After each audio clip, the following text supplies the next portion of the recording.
Thank you, Dave, for inviting me here to give this talk.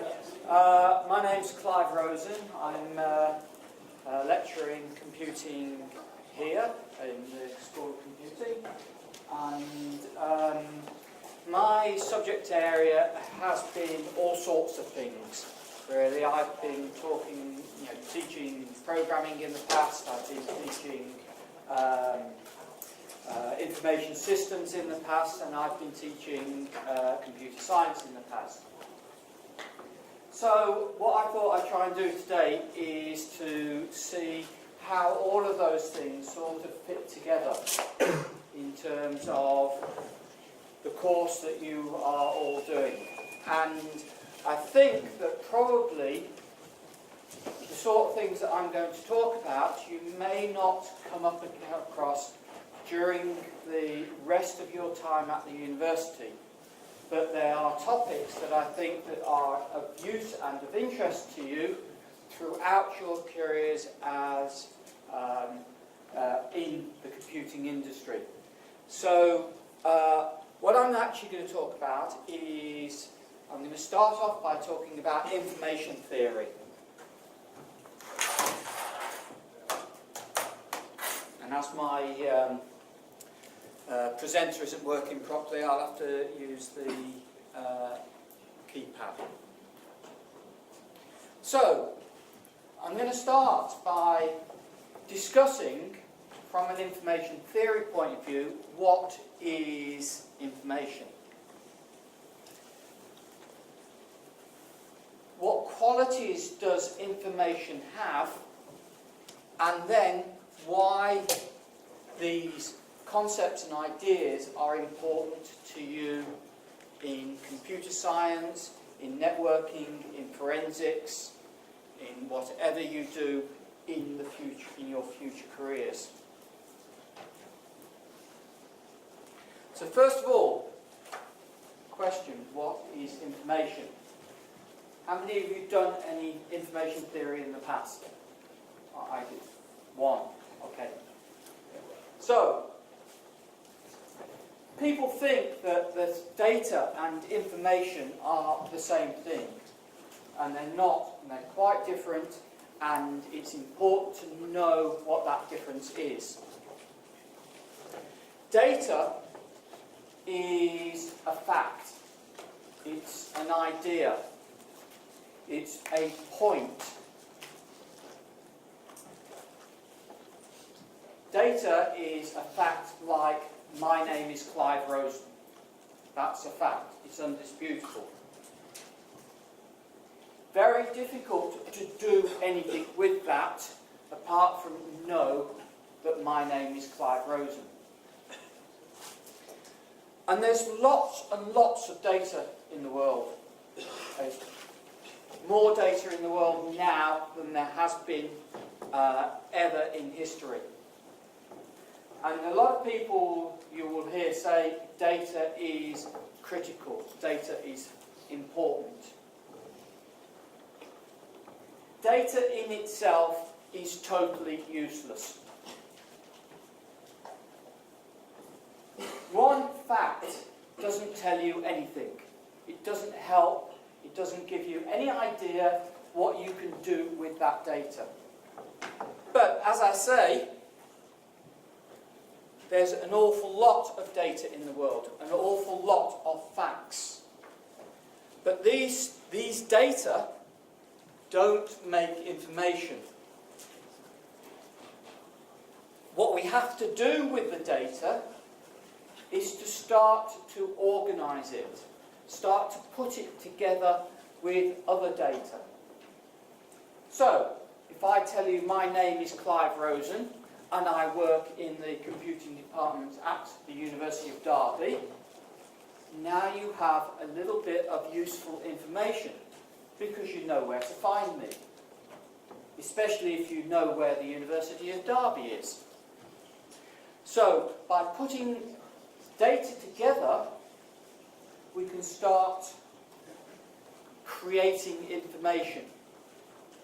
And I like to think of data as these sort of little particles that are drifting around the universe. And every so often, they bump into each other and they give us a little bit of information. And by putting more and more data together in different combinations, we get more and more information that we can use to actually organise ourselves, organise our lives, organise IT systems. So what we have to do is to start moving this data around, collecting it together, and creating information. Now what this means is that information is manufactured. It doesn't exist in itself. It's a human artifact. We actually put the information together. And the order in which, the combinations in which we put that data together gives us different information, gives us different ways of seeing the world, gives us different ways of viewing the world. And understanding how we can put information, how we can put data together, gives us different understanding, different ideas, different concepts, different ways of thinking about how the world behaves and lives and exists. So, we get lots of data and we put it together to make information. Does that make that information useful, correct, valuable?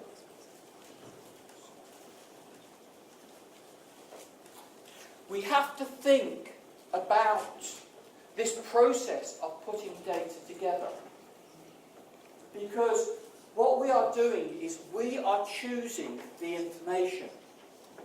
We are choosing what information is valuable, what information is correct. We are choosing how the data is collected. Data, therefore, is objective. Information is subjective. Information is giving us value, is giving us added value to the data, but it depends on us. It depends on which particles of data we collect to put together. It depends on how we put it together, the order in which we put it together. It depends on what data we leave out, that we choose not to select. So what we're ending up with is information which may be useful to us, may not be useful to somebody else. But it's subjective.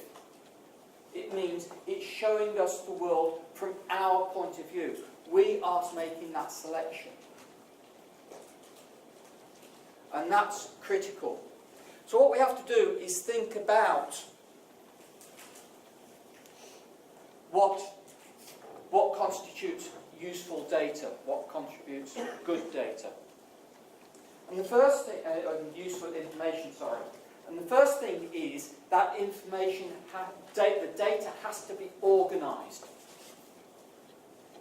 Just having these particles of data knocking around randomly is not going to present us with anything useful. So we have to collect it together and we have to organise it. It has to be relevant to the subject matter that we're dealing with. It's no good me telling you my name is Clive Rosen if you're interested in the history of Germany. It's not relevant. You have to have the data that is relevant to the subject matter that you're considering. Pretty obvious, really, when you think about it. It also has to be current. So it has to be data that is old data does not help us to create useful information. So the data has to be up to date. Does anybody watch QI? Yeah, a few of you watch QI, okay? One of the things about watching QI is that you watch it 1 year and they say, this is the fact, this is information, this is correct information. And then a year or two later, they ask more or less the same question, and somebody gives the answer that they gave 2 years ago, and they get a big fat buzzer going off in the background. Because the information has changed, the data has changed, we've discovered something else. It's no longer current.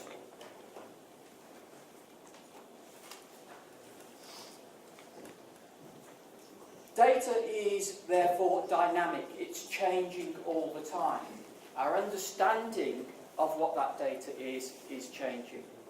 When you put a bit of data together with another bit of data, it changes the significance of that data. So it changes the information.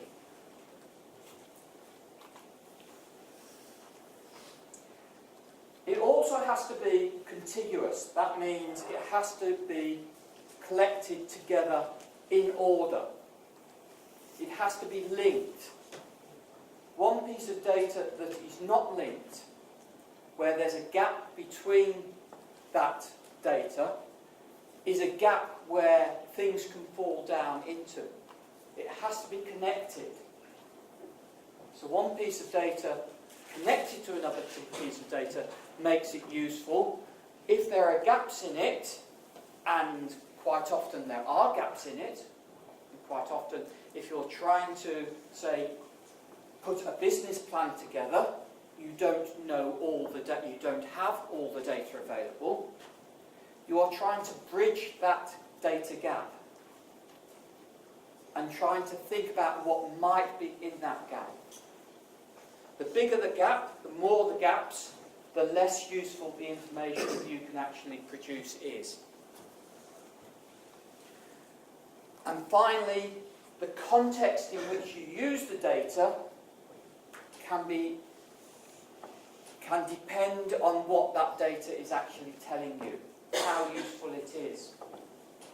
So that, for example, if we are looking at, say, the history of computing, we may have certain information, certain facts about the history of computing. And when we interpret those, they tell us about the order in which things might have happened. But we might use that same data to understand, for example, how computing has affected society. So, the fact can be used in different places, but the meaning of it can be very different, and the interpretation of it is very different. So the fact that we are able to collect data and put it together in different orders means that the interpretation that we make of that data is dependent on the context that we're using it in. We determine that context. We determine how we're using it. Again, another example of the ways in which information is different from data. That information is subjective, whereas data is objective. So if you look at some of the qualities of good information, first of all, the facts have to be accurate,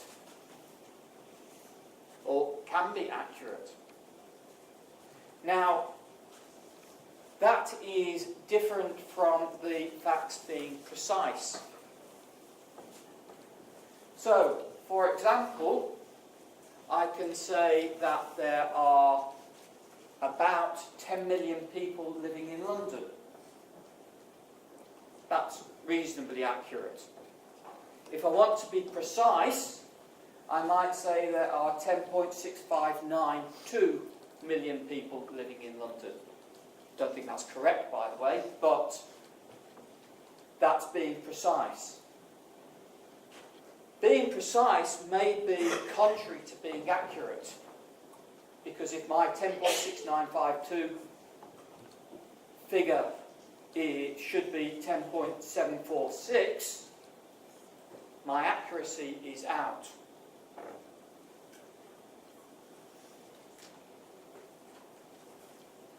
Because information changes, it has to be timely. It has to be useful at this particular point in time, or particular point in time when we're using it. Going back to the QI example. If the data is changing, for example, if the population of London is changing, then having information from 4 years ago, or facts from data from 4 years ago, is not going to help me if I'm trying to consider transport planning in 2015.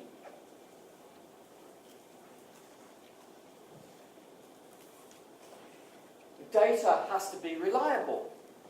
It has to come from a credible source. If I go to, I don't know, some daily newspapers, how much do I trust that source? If I go to a blog on somebody's website, how much do I trust that source? It varies depending on the credibility of the source and how carefully they have constructed it, how rigorous they have done in collecting that data and putting that data together with other data to give us the information that we've got. As I started off by saying, they are putting data together in the order that they want to put it together.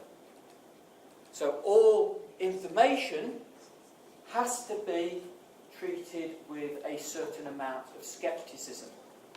You have to question it. You have to be sure that the reliability, the credibility of the source is accurate, and they have been rigorous and they have been careful in how they put it together.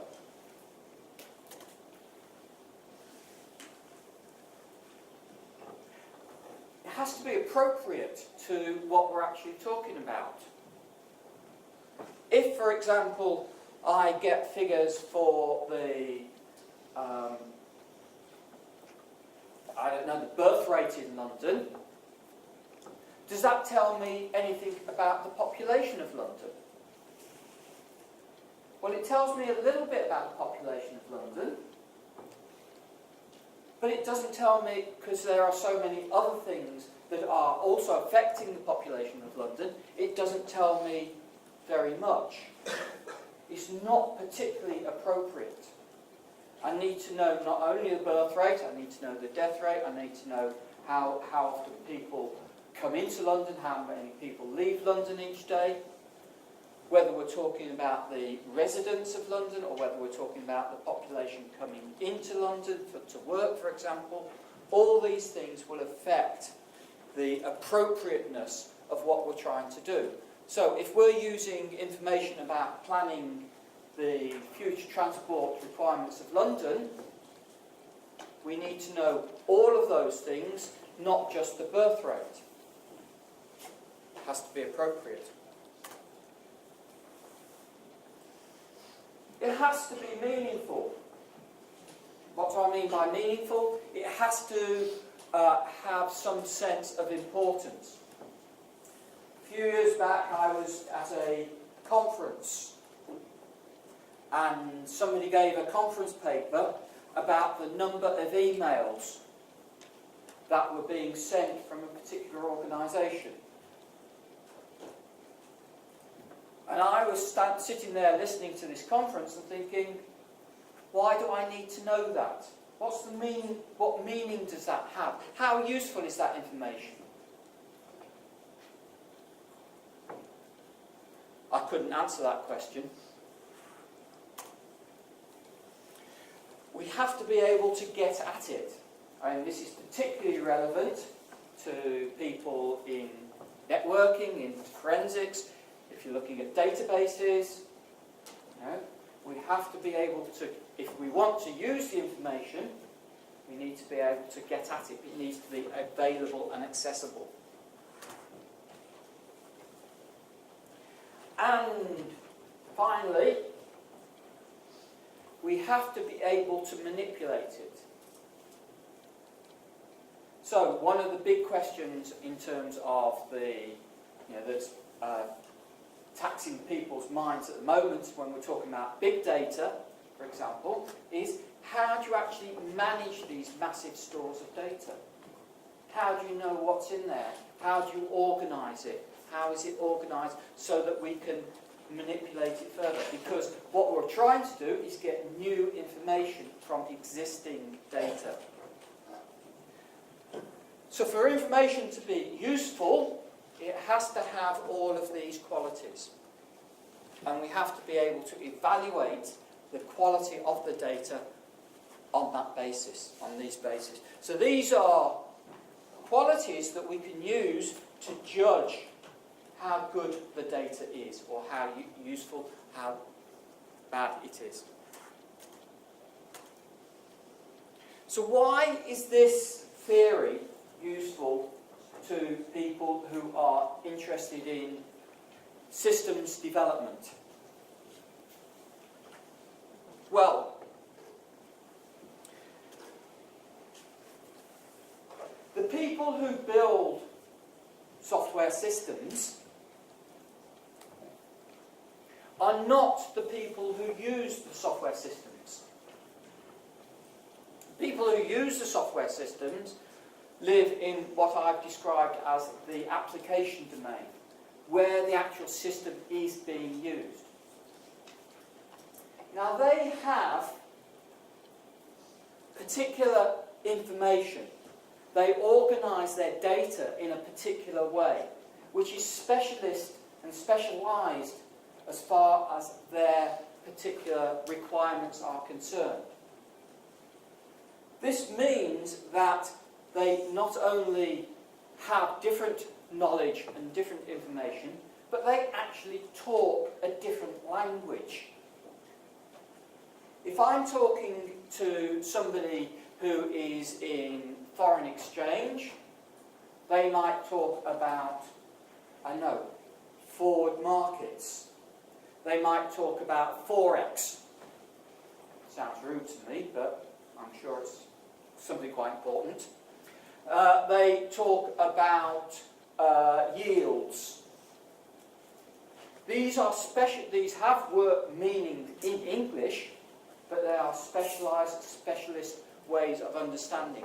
They understand the context in which foreign exchange takes place and how foreign exchange operates. In the development domain, we don't talk about those sorts of things. We talk about things like databases. We talk about things like object orientation. We talk about coding. Again, words that have a particular meaning in English, but have a very different meaning to us. So we not only have different knowledge and different understanding, we have a different way of looking at the world. We have a different culture. So our users on the one hand, and our developers on the other, are living in different worlds. We have different access to different information. And we have different ways of thinking about the information that we do have access to. And what we have to do as systems developers is to understand the world that the users are living in. It's no good us going off and developing the system that we think about and that we want. We are here to develop systems for other people. And therefore we have to understand what those other people want, what world they're living in.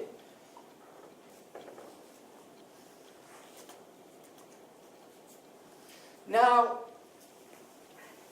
the problem is that what we're dealing with is something very loose, very abstract. When you talk about, for example, user requirements,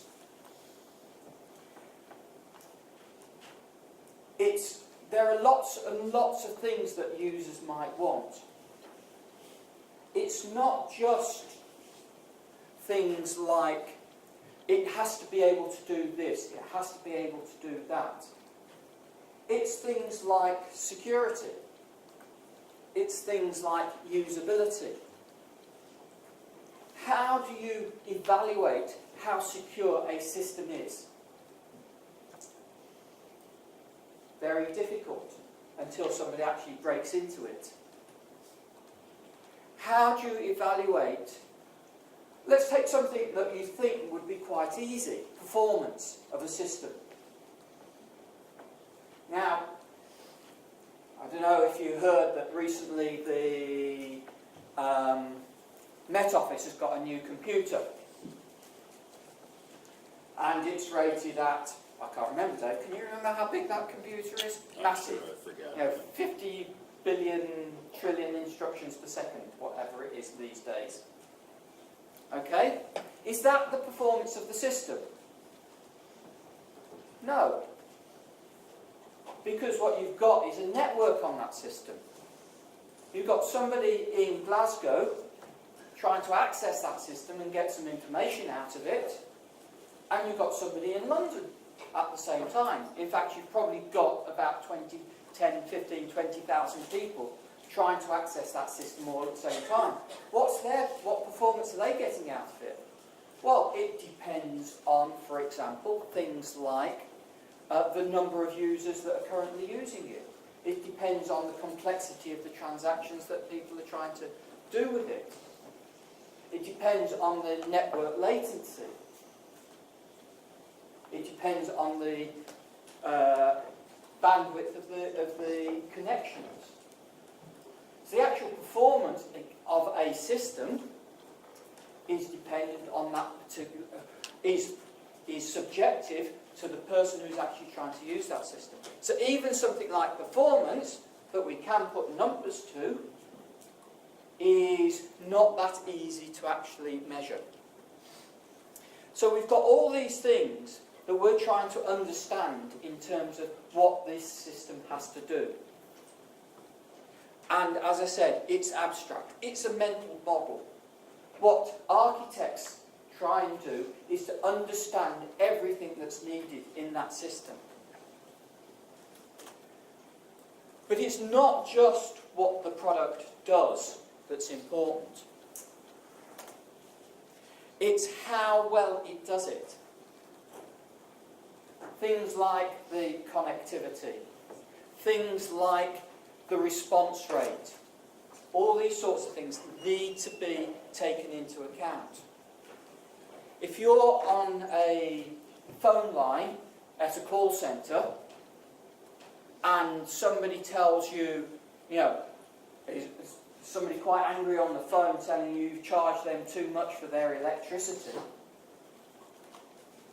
you need to get that information there and then.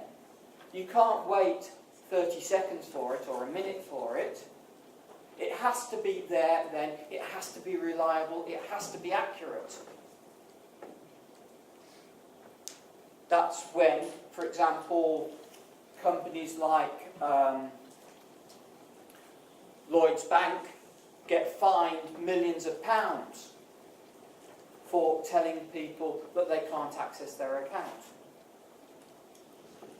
because they've got an upgrade wrong. How well it does it is very important. But there's another factor here as well. It's not just what people do, it's not just how well the system performs, it's the perspective of the people. If you've got an interface that people don't understand,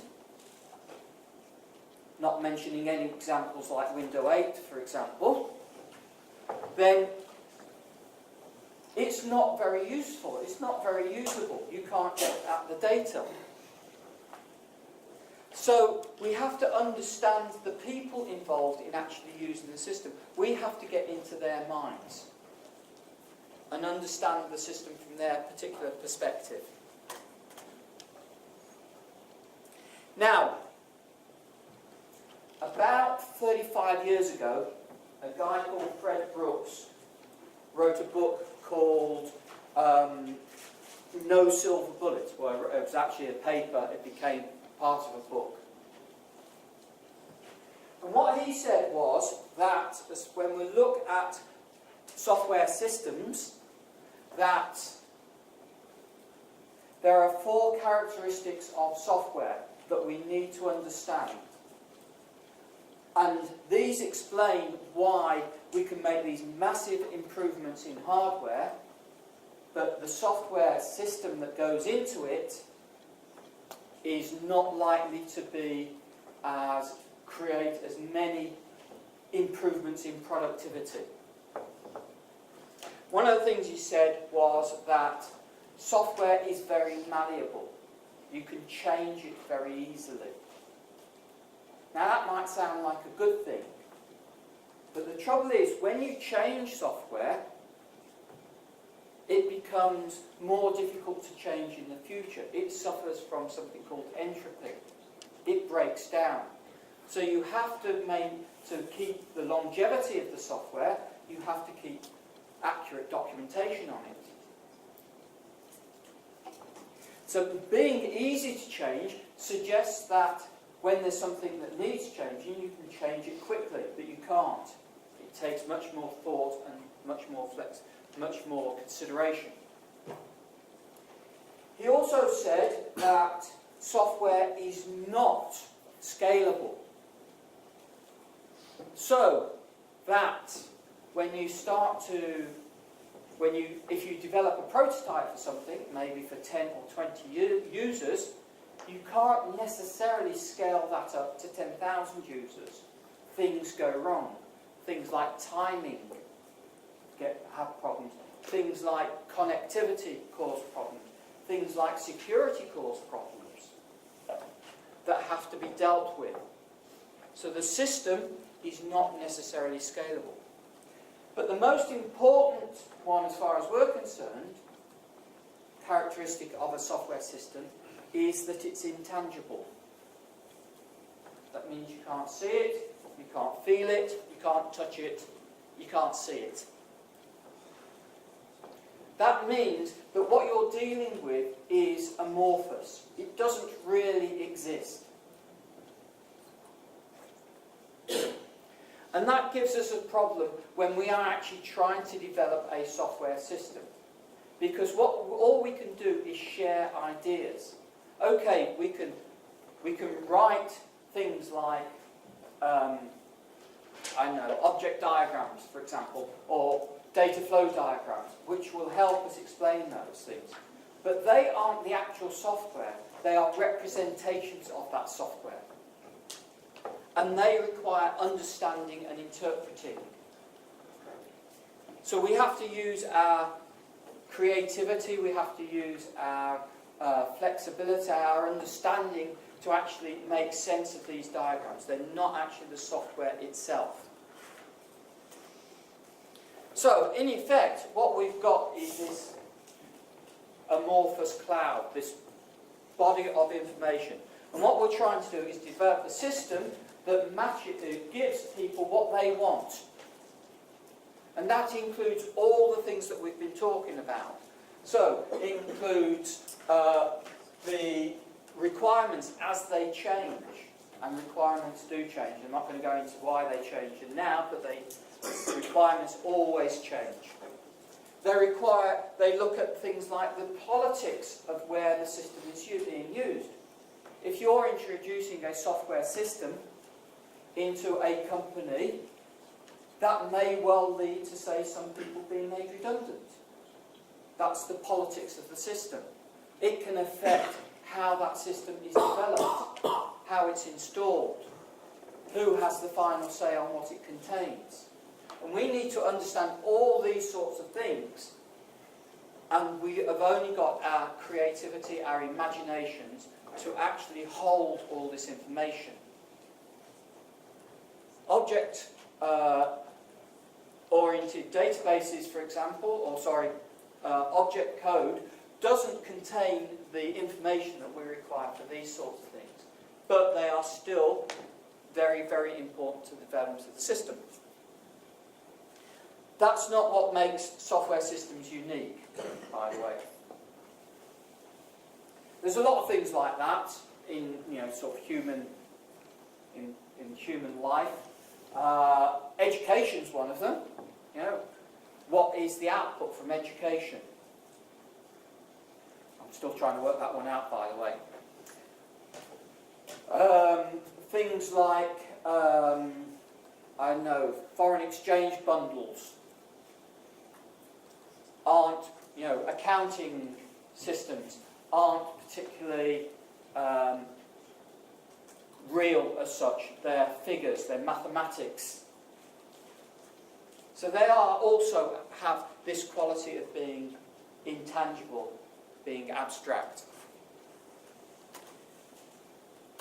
What makes software systems unique is something that a gentleman, again about 30 years ago, I've forgotten his first name now, Dijkstra.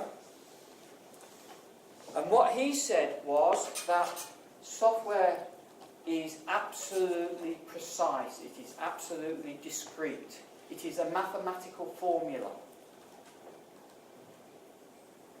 When you actually produce a piece of software, that is as it is. That's what gets released to the public.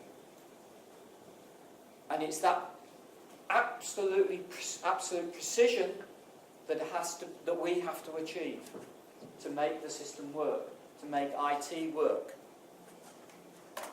So, what we have, in effect, is a solid box that this amorphous cloud has to fit into. It has to come down to this mathematical equation. And that's the challenge that we face with developing IT systems. All these things from the cloud have to go into this box, and we have to understand them. So let's go back to this picture of the application domain and the development domain. What we've got is, in effect, an abstract blob, this cloud. And as systems developers, we have to understand what is required in this cloud. Now, that would be easy if we were only dealing with one person using this system. But we're not. We're dealing with many, many people. And these people aren't all the same. First of all, we've got the commissioners, the people who actually are paying for the system. They have certain requirements that have to be met. After all, they're paying for it. But software, or a software system,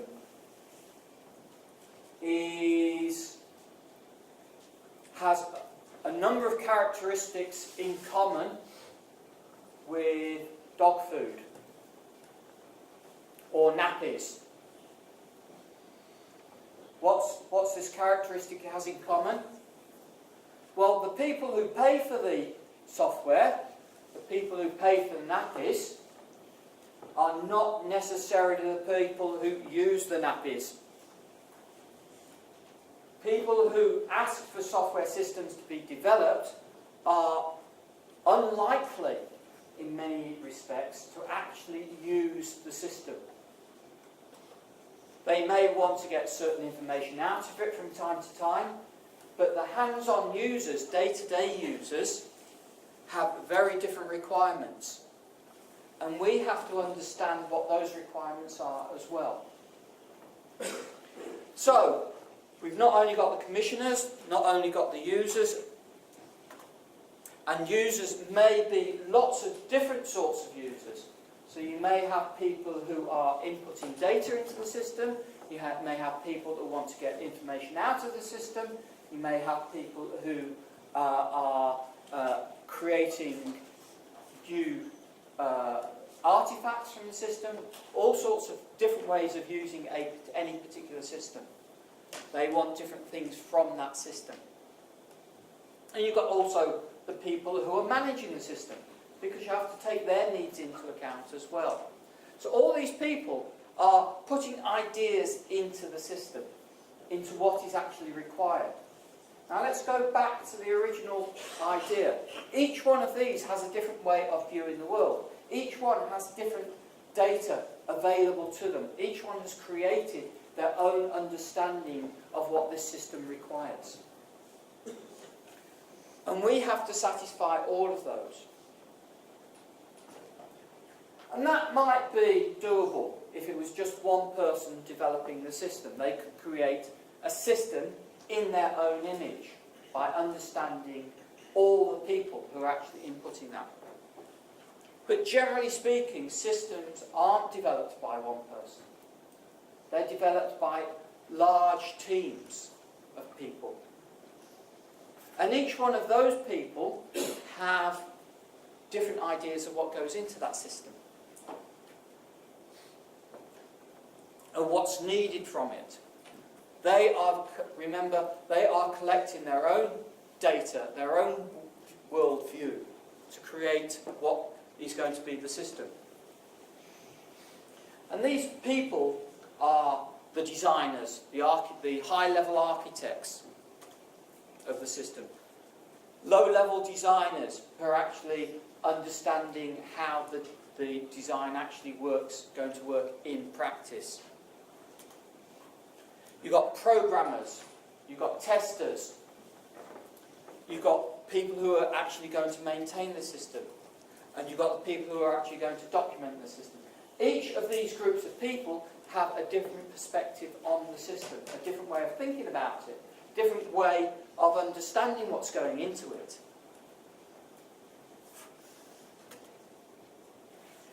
And then you've got the poor sods who are called managers.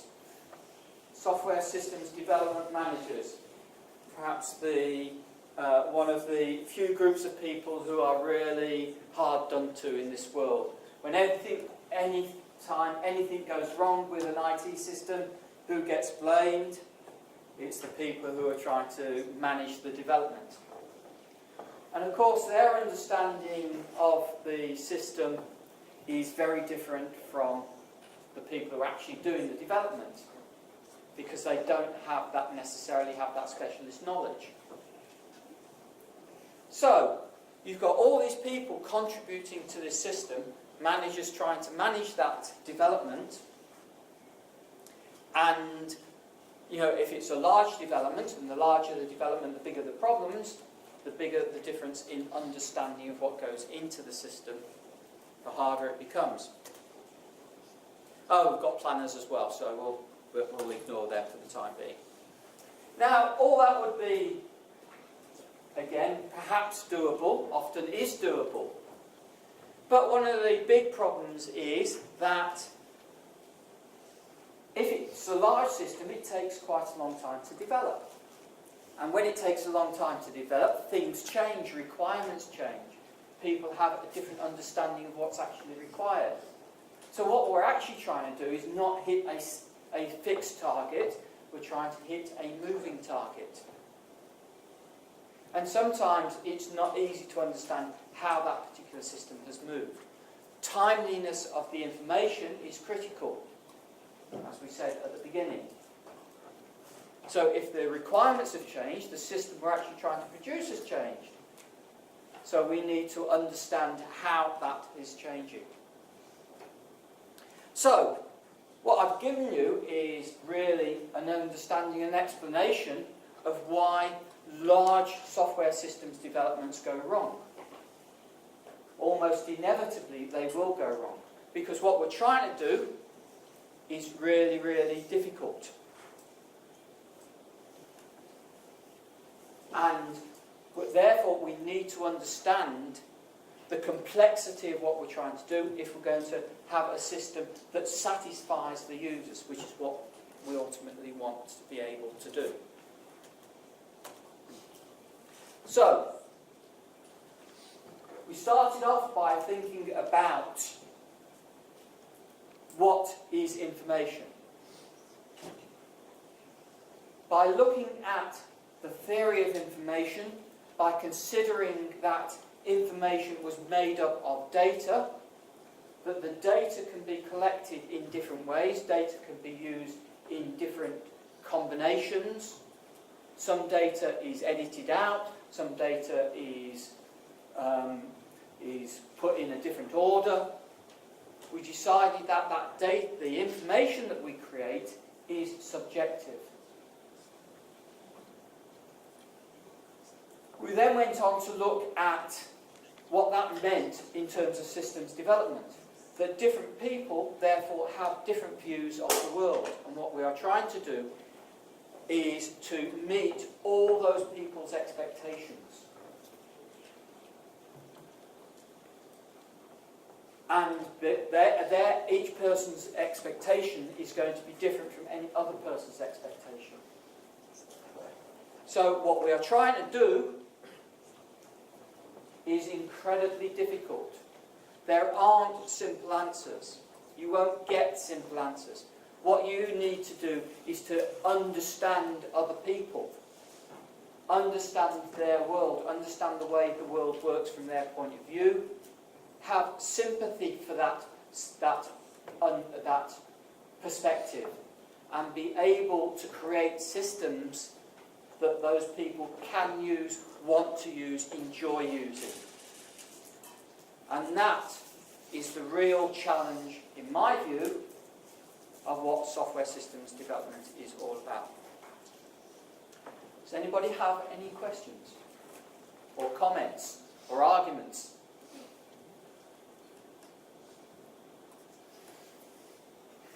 There you go. Well, a different perspective, I hope, on what you're here for, and maybe at some stage you'll take this away and think about it again when you get a particular problem with a particular difficult customer. Thank you.